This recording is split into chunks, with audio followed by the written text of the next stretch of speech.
I've had some people tell me that they appreciate my homemaker lifestyle, but they find that they're unable to do it because they don't homestead. And I find this wild because I don't feel like I've ever put it in my videos that I am a homesteader. It's definitely a dream. It's something I really do look forward to, Lord willing, but heads up, I don't have any sort of homesteading kind of essentials, you could say. No garden, no chickens, no cows, no yard. Where we live, also in our area, there's certain things that are illegal as far as pets go, and I find ourselves just kind of living in a very normal way. If we need food, we have to go to the store. There's things that we cannot have just on hand. So I want this video to be encouraging to you guys. I think most of us are not homesteaders. There's certain things that we try to do, but we also realize we cannot do everything. But with the tools that I have and the place and space I have been put in by God, I want to share with you a day in my life as someone who homemakes and doesn't homestead. For breakfast, we're doing my freezer biscuits, which are sourdough and so good. If that recipe is on my website, I'll link it down below. I'm serving it with some fresh strawberries, and I think I just threw some hard-boiled eggs on here. My son made jam about a week ago, and we've been enjoying that. Breakfast for me is a time where we can kind of like really all sit down together, go over the day, take it a little bit slow. I'm enjoying this summer season where things just don't feel rushed and we can take our time. So after that, I do head outside on these nice days. I head out onto the porch and I do my devos. Sometimes me and Kieran sit out here together and drink our coffee. I have, as you can see, space to do gardening, but legally I cannot. I do have some little garden beds that I can put on some of my porches, which is great, but I have been just enjoying putting flowers there. I find doing actual fruits and vegetables don't yield a harvest that is worth my money, but flowers from seed has been simple and enjoyable. Me and Ivy are tackling the kitchen when it comes to the after breakfast cleanup. And then I'm gonna make a natural bug spray. This is the first time I've made it. I think it's Babs on Instagram. She says to steep cinnamon to make bug spray. This is genius to me. I'm always looking for a more natural option for everything. And I am speaking to you in the future. This bug spray works really well and I enjoy it. I'll continue to show you in a little bit here exactly how I put it together. But for now, I'm doing some plant stuff. So one of my plants I need to propagate. It was living in water for literally months and I decided, okay, it's time to propagate this. And then this plant, the roots were just going wild. So I decided to pull some of the roots, give it some nice new soil. I also like to dust it off using the hose because plants get dusty, and give it some water, untangle it, and it was also time for me to get dressed for the day and get out of this robe.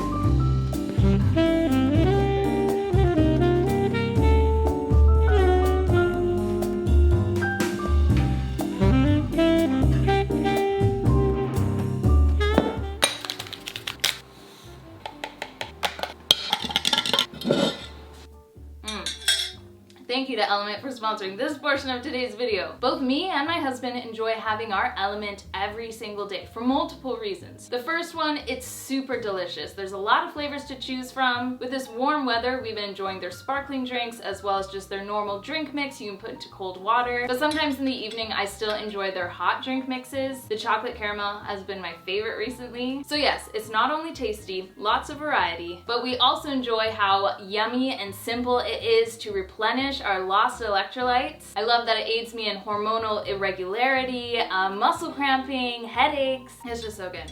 And it even helps me with brain function. I get like that 2 p.m. brain fog as a mama. Element really truly helps me out, even more than caffeine, okay?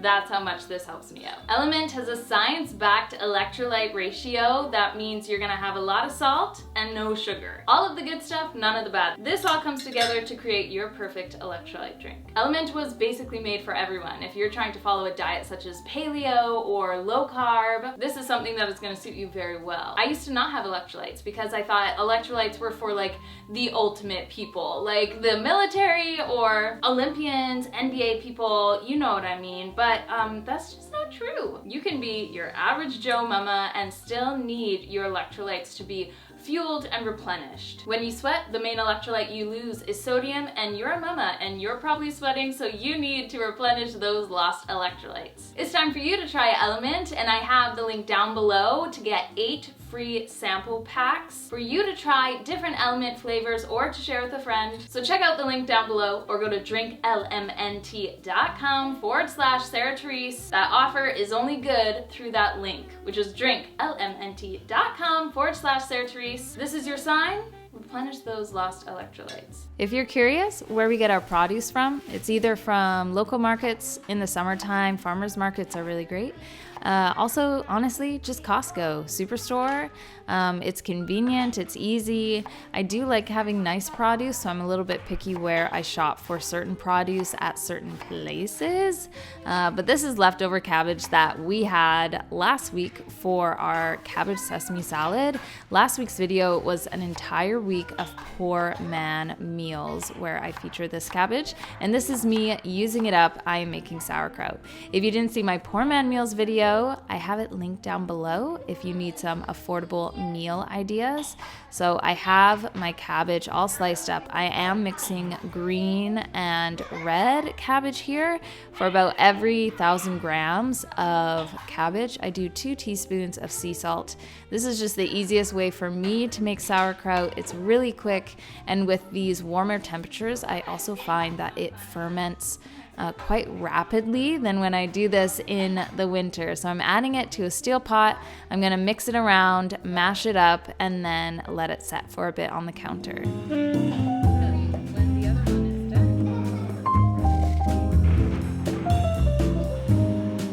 I couldn't imagine how time-consuming it would be to homestead and have animals in a garden. That is a time I would love to have. I would love to be able to put my time into something like that. But what I've been doing recently is just rejoicing in having a small space and a small area to work for and towards. Sometimes I feel like I can set my heart too much on it and be, oh man, one day I can't wait, this could be so great. It bothers me that I have to do X, Y, and Z right now, and I wish I could be doing something else, right? So I'm trying to turn my heart to rejoicing in this period of my life. And I am also seeing that this kind of simple life is really beautiful. Not to say that homesteading is not simple, but my life is simplified compared to what a lot of other mamas do. These farmers and farmers' wives, and it's a beautiful work that they do, but it doesn't take away from the work that I am able to do. After a little bit of a tidy, I'm going to go into my bagel dough. So these are my sourdough bagels. They're super soft and chewy, and these I make often, especially in the summertime. They're great to take to the beach with like a tub of cream cheese and call it a day. So I am making a good batch of these. I am making them smaller than usual because they're easier to give to the kids. They're a little bit more packable as well. And Molly's here to help me out. In the beginning of the video, you could see I had quite a crust on top of this dough. To combat it, you just want to wet it, fold it inside itself, and give it about an hour. It'll re-soften that crust, and you'll have a really nice uniform dough. For the kids' lunch, I decided to do breakfast sandwiches. We had a lot of local bacon, and I had some homemade mayonnaise that I wanted to use up. I also made some whole wheat sourdough bread too. So these are just some local eggs. We don't have, again, chickens, but we do have some great local eggs. I recommend just seeing farms around you. We have a farm that not only supplies eggs, but our dairy as well. Something I realized we were low on was pickles. So I decided to make a big jar of refrigerator pickles. I used a basic pickle seasoning. I had some left over from Bernardin and I actually really like it. I can link this recipe down below. It's really simple. You can use long English cucumbers, you can use mini cucumbers like I'm doing here, or you can use pickling cucumbers. I do like to use a pickle crisp additive if I'm using something that is not a pickling cucumber, because I do feel like you need a little bit of help to crisp up some of these more normal cucumbers, you could say. I really enjoy going to the store and buying my produce and using it well at home. You don't have to garden to use produce well. I used to feel like that, and it would stop me from doing things like making my own pickles and tomato sauces and pickled ginger and all that stuff. I would go, oh, it's not worth it because I'm buying it from the store. And you almost feel like you're cheating. You're not. You can buy produce from the store and use it well at home. I find it's also a great way to save money. It's cheaper for me to make pickles this way than to buy a jar. They're way yummier. They last really well, and the ingredients are so much better for you. And honestly, that's all the more true when it comes to sauerkraut. Sauerkraut from the store here is $10 to $15 Canadian. And when I make it at home, it's probably about $5 for a huge jar. And all you're using is cabbage and sea salt. So I'm gonna give this a really good mash with my marble rolling pin. I'm putting on my apron just because of that purple red cabbage. It stains really easy. And I'm just gonna add this into my jar. I'm gonna press it. The color of the brine is incredible. And I still have it on my counter today, but in the next couple days, I think it's ready to go into the fridge and we can finally enjoy it because it is pretty much fully fermented at this point.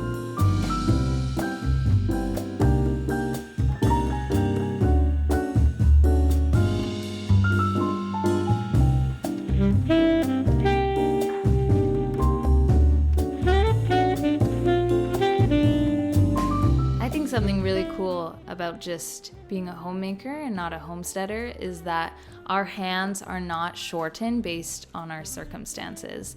We can still do the same things that a lot of homesteaders do. It's just we got to go out and buy it in order to do it, right? So, but with my bread, I feel like there aren't a lot of homesteaders maybe that will grow their own grain and mill it down, but a lot of homesteaders do have mills, which is cool, and they buy their grain and wheat berries, and it's amazing. I have a local flour mill that does organic flour that's super fresh and phenomenal, and that's what I use for all of my baking and all of my bread. This is just extremely convenient for me, and I honestly feel like whether I'm full-on homesteading or just homemaking as best as possible with what I have, this is the type of flour that I will just buy. I have no desire to do any sort of milling. I think it's really cool. I like the idea of it. And maybe it's just one of those things where I'm not there yet. But honestly, in my heart, I desire a garden far more than anything along those lines. So not to say that I can't, not to say that it's not worth it, because I think for a lot of people it is, but this flour that we get is just phenomenal. And yeah, that convenience again is super great. On these summer days, I'm getting really, really warm, so I'm finding I am taking off my apron often just because it's an extra layer, right? I'm wearing my bathing suit and just a little kind of pinafore jumper on top, and this keeps me cool in the kitchen. I'm moving my bagels over onto my cooling racks, putting a tea towel on top, and basically what this does is soften the top and like the crust of the bagel, leaving it really chewy and soft.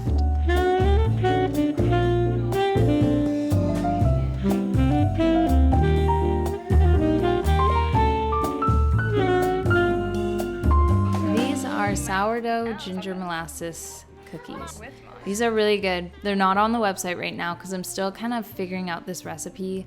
I do like being able to make cookies that I can just stick the dough in the fridge, and whenever I'm ready to use and bake, I can go ahead. It's very convenient for my lifestyle, which is busy and a little bit wild. I try to keep everything quite routine and scheduled, but mom of 5. Sometimes that can be tricky. But I have that recipe I'm working on. I sprinkle sugar over top of the cookies. I don't like rolling it in the sugar. I find it to be too much. I also live amongst cookie thieves, and the worst of them being my husband. While the cookies are baking, they're gonna go through a few batches. I'm gonna get started on dinner. I have some beautiful tomatoes, and this time of year, tomatoes just taste amazing. You buy them from the store, they still taste amazing. Of course, homegrown tomatoes, there's nothing like it. But these store-bought tomatoes, you can just tell the difference in the season. I'm gonna cut up a bunch of them. I'm gonna put some garlic on a pan as well that has olive oil and sea salt, and I am going to bake these alongside the cookies. They're gonna soften, and I will puree it into a sauce. And now I will do my cinnamon bug spray. So I don't have an exact measurement. It was just cinnamon with hot water. I used quite a bit of cinnamon. I let it steep, and then I'm gonna pour it into this linen towel and really squeeze out the water, and it smells so good. I'm gonna pour it into my bottle, add a little bit of rubbing alcohol. I'm going to shake it up, and guys, this works. I've tested it and it works fantastic. My kids have sensitive skin and it worked really well on them too.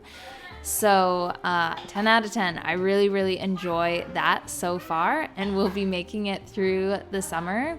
I have some beef here, and I'm gonna make some beef meatballs. I'm adding in some, I think it's Japanese or Korean barbecue sauce. This is from Costco. The ingredients are phenomenal. You should try it out. I'm adding an egg, parsley, garlic, some sesame seeds. I'm gonna fry it in some lard in my cast iron pan. And while those are frying and browning, I'm gonna take out my tomatoes, put them into a glass jar. Look at the garlic just coming out. Look at how beautiful that is. Roasted garlic. I'm gonna put some of my fresh basil on top. Use my hand blender and really blend and puree this down. And this is going to go on top of the meatballs as my really good fresh tomato sauce. I pour it right into the pan, give it a good stir. I also have some organic durum wheat pasta cooking, and this is what our dinner looked like today. It's kind of warm for a summer day, but that fresh tomato is just such a lovely flavor all year long. We put some Parmesan, pepper, and basil on top, and this was a total win. Around 9 p.m., I headed back into the kitchen. After dinner, Kieran was like, let me clean up, go hang out with the kids, do whatever. I ended up showering too. And then at about 9, I popped back in here. I wanted to put some of the bigger dishes away, hang up some of these tea towels, and prep a little bit of breakfast. So I love having frozen veggies for really quick omelets or egg skillets or egg bakes. So I had some white onion already chopped up. I think that was from burgers a little bit ago. And then I'm gonna cut up some pepper here too, because I love adding that to pretty much any egg dish. And here I spend the rest of the evening tidying, getting my kitchen ready for tomorrow. I might feed my sourdough starter, take out the garbage or compost, but I love going to sleep with a tidy kitchen and then waking up to a tidy kitchen. I'm so thankful for where God has put me right now, and I'm so thankful that I get to share that with you guys. So thank you for being here, for always watching. I'll see you guys in my next video. Bye.